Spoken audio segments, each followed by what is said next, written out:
Je vais vous inviter à lire deux textes ce matin, deux textes qui se ressemblent un petit peu, qui sont du même auteur du reste, de Luc, l'évangéliste. Et on va donc lire la toute fin, les tout derniers versets de l'évangile selon Luc et les premiers versets du livre des Actes des Apôtres. Donc Luc, chapitre 24, les versets 50 à 53.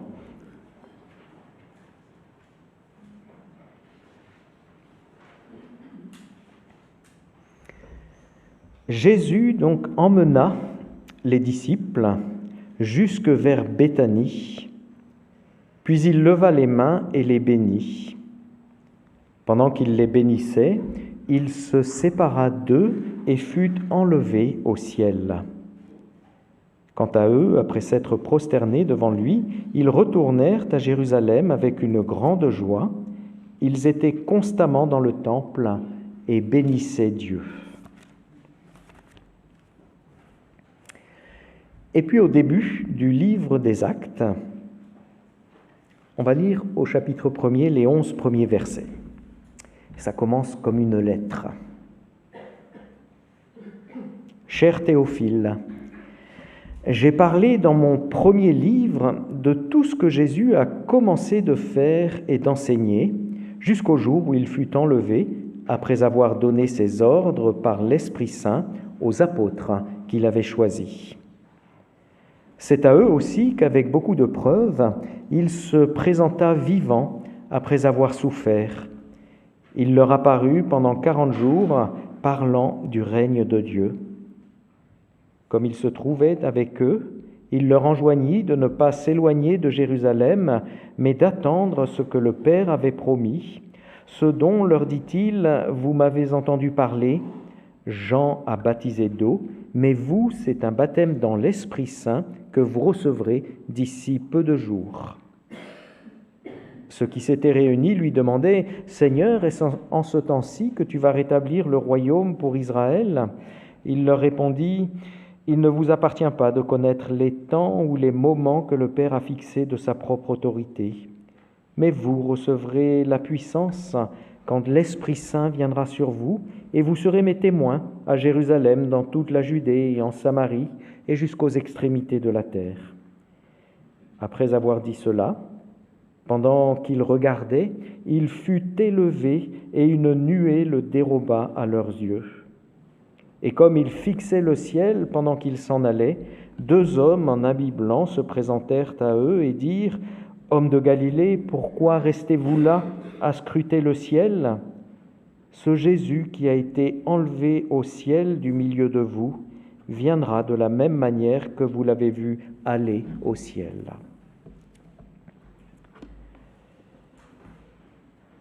Je vous invite à prier. Seigneur, merci pour ta parole. C'est elle qui nous aide à mieux te connaître, qui nourrit notre foi.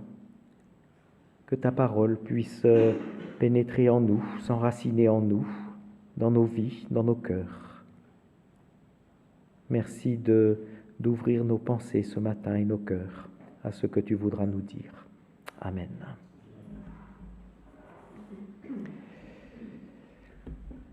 Jeudi dernier, donc, c'était le jeudi de l'Ascension. Et il arrive que on passe un petit peu, on zappe un petit peu la célébration de l'Ascension, parce que dans nos églises, eh bien, c'est là qu'il y a les synodes, les congrès, les rassemblements et autres. Et comme ça ne tombe pas un dimanche, eh bien, il nous arrive de zapper cette célébration de l'Ascension. Cette parole qui a été adressée à une théologienne au XXe siècle, Suzanne de Dietrich, écrivait à propos de l'Ascension la chose suivante.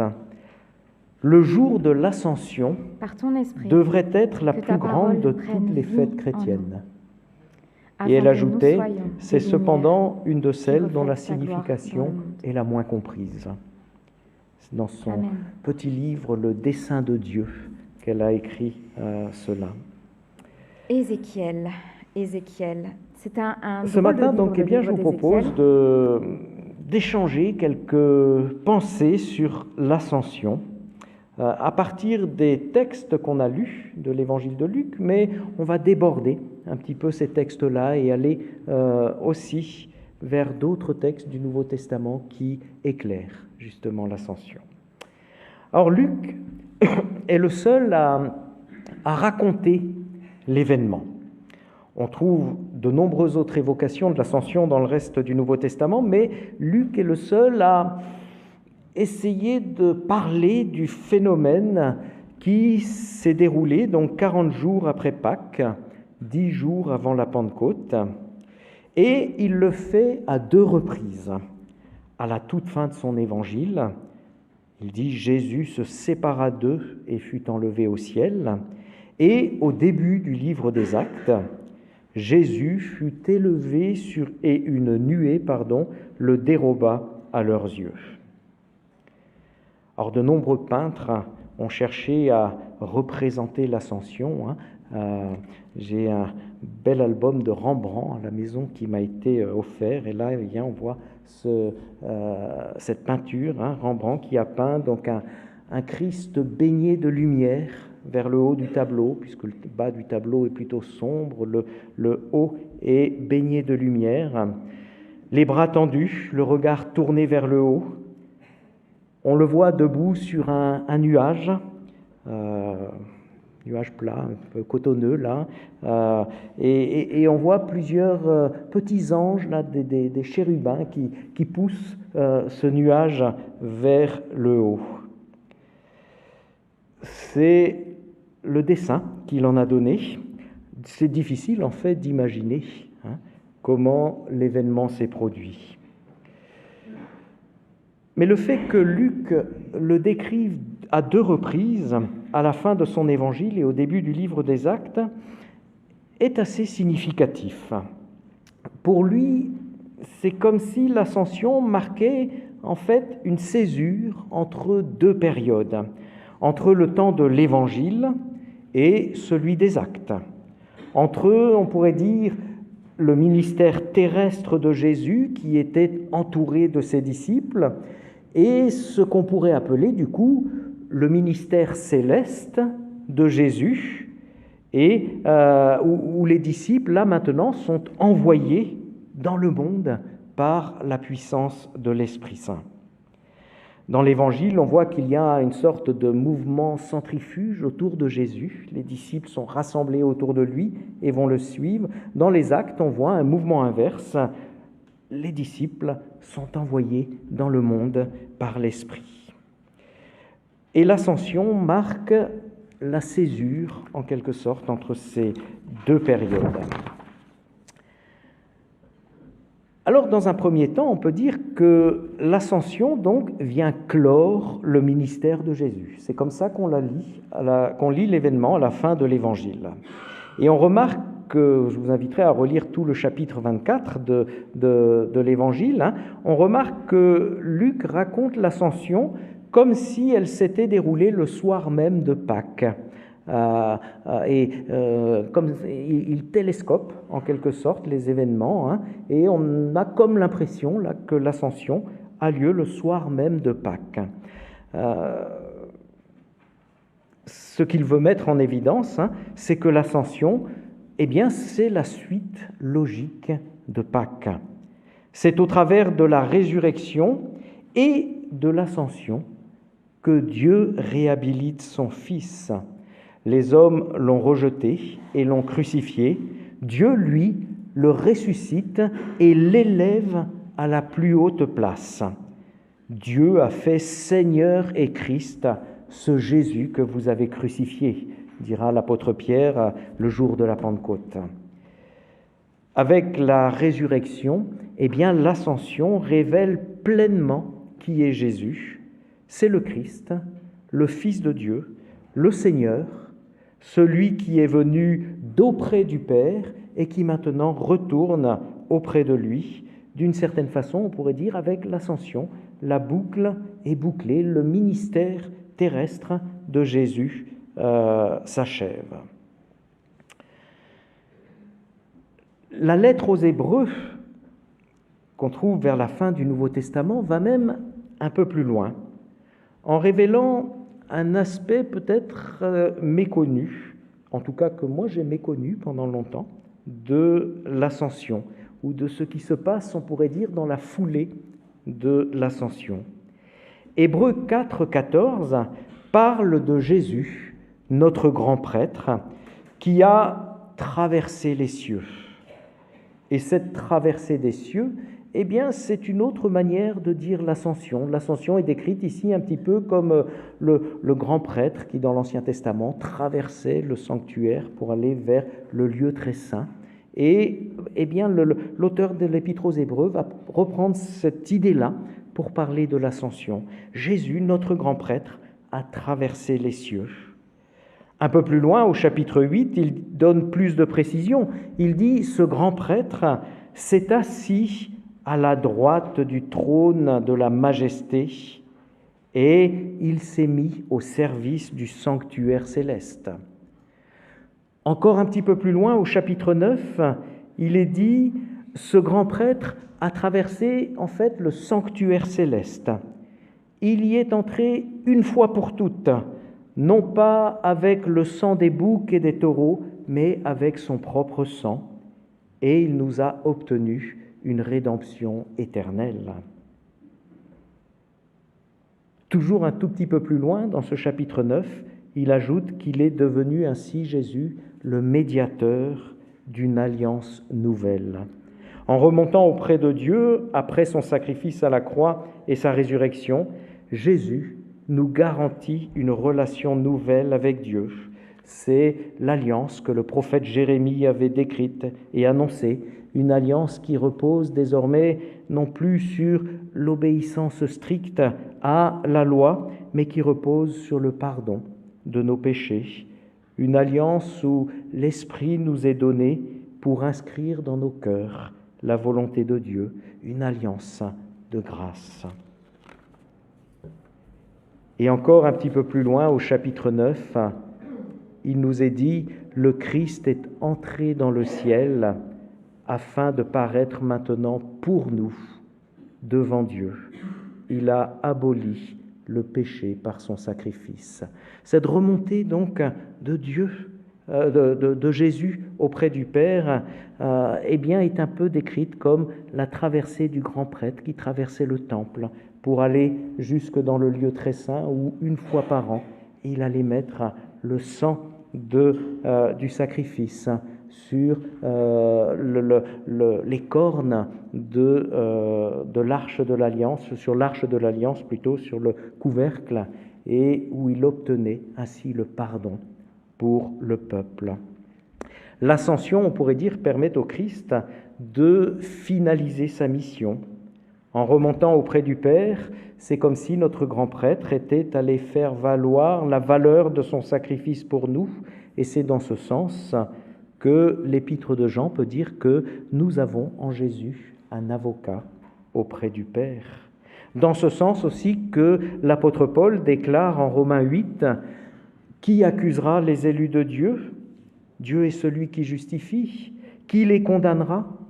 Le Christ Jésus est celui qui est mort.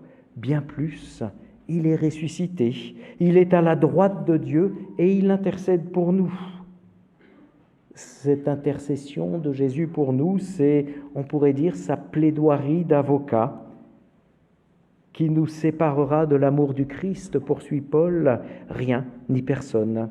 Aucune puissance n'est en mesure de s'opposer au Christ qui siège à la droite de Dieu, car la droite de Dieu, c'est une position d'autorité absolue.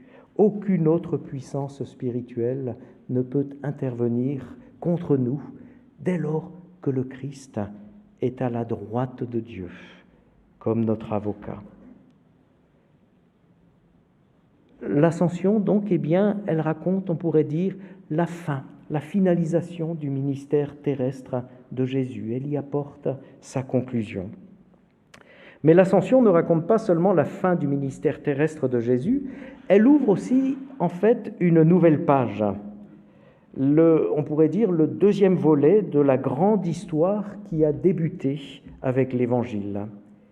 Et c'est pourquoi le livre des Actes raconte à nouveau cet événement en introduction de ce qui va suivre. Dans le texte qu'on a lu, les disciples sont invités à ne pas rester figés, là, les yeux au ciel, mais deux personnages apparaissent qui leur demandent d'aller de l'avant. L'ascension ouvre une histoire qui doit durer jusqu'au retour de Jésus. Ce Jésus qui a été enlevé au ciel du milieu de vous viendra de la même manière que vous l'avez vu aller au ciel. Jésus reviendra, mais en attendant, les disciples doivent bouger. Ils ont une mission à accomplir.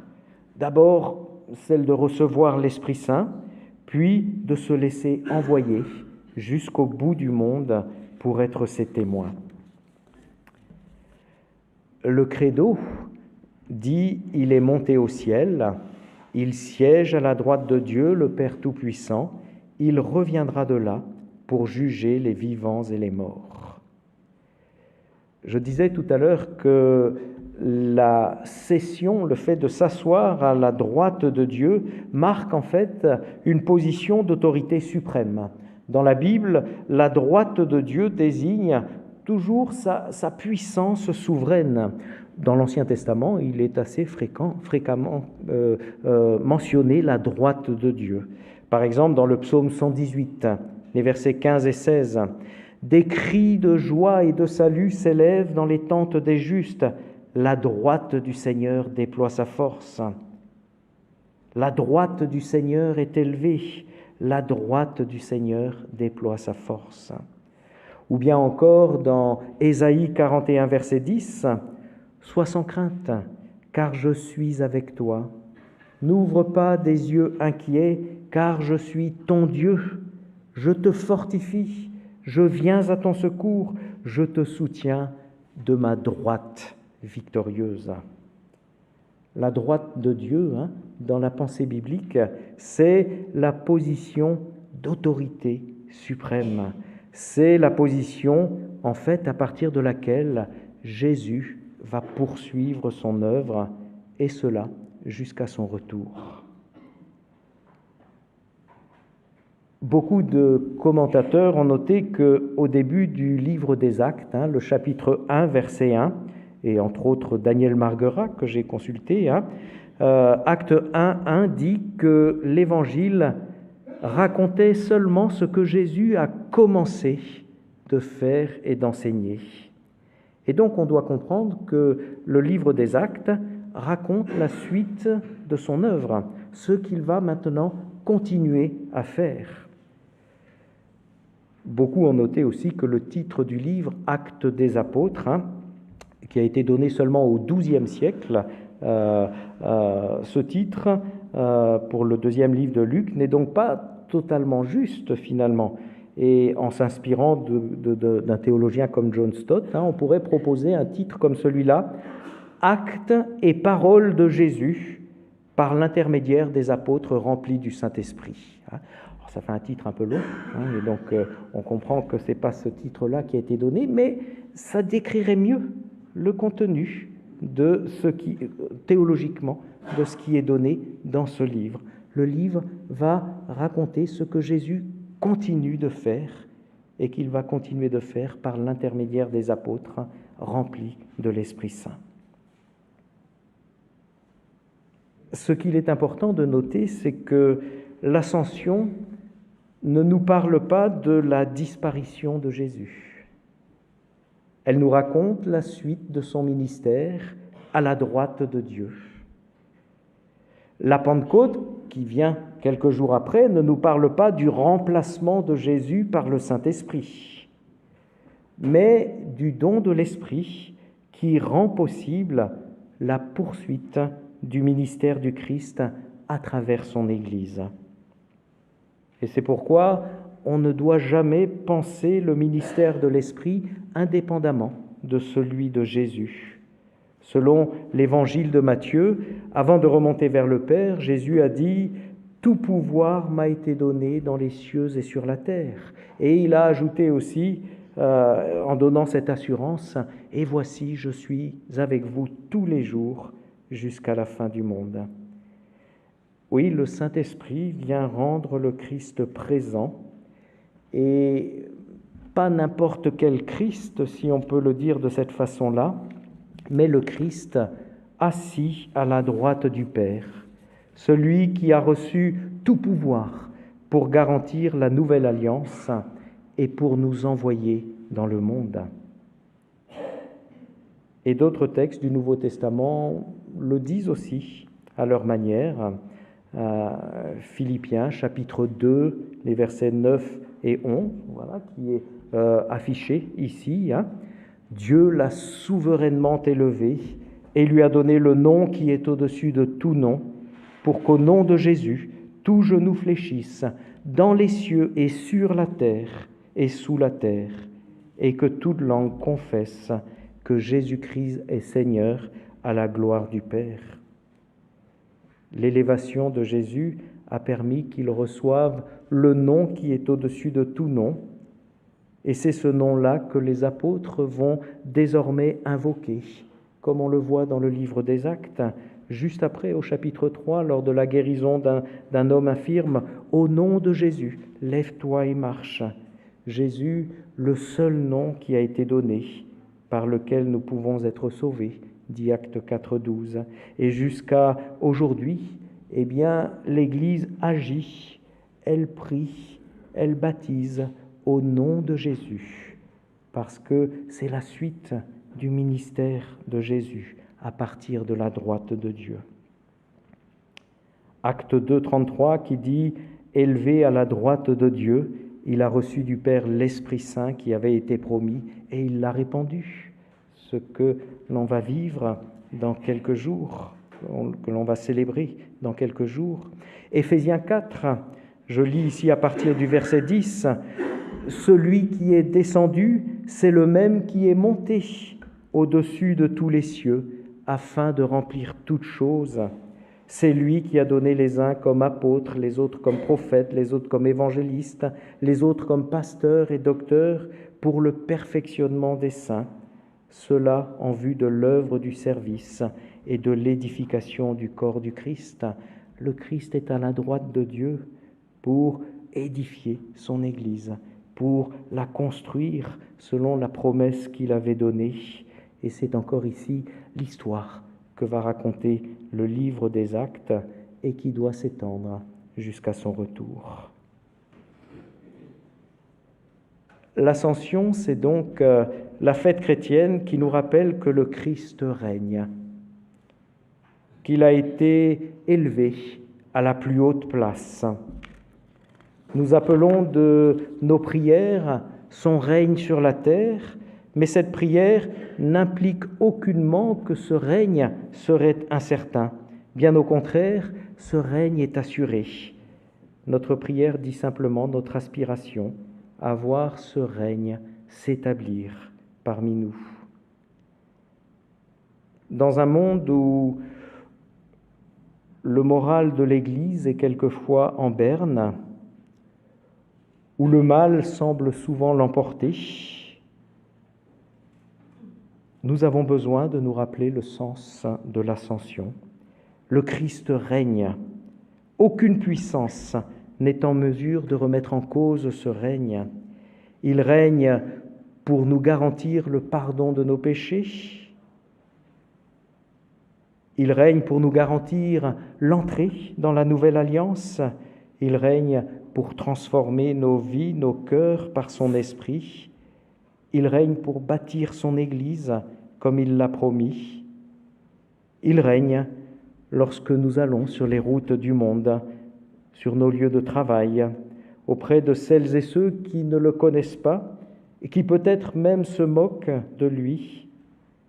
Il règne pour faire de nous ses témoins. Oui, il règne et son règne n'aura pas de fin.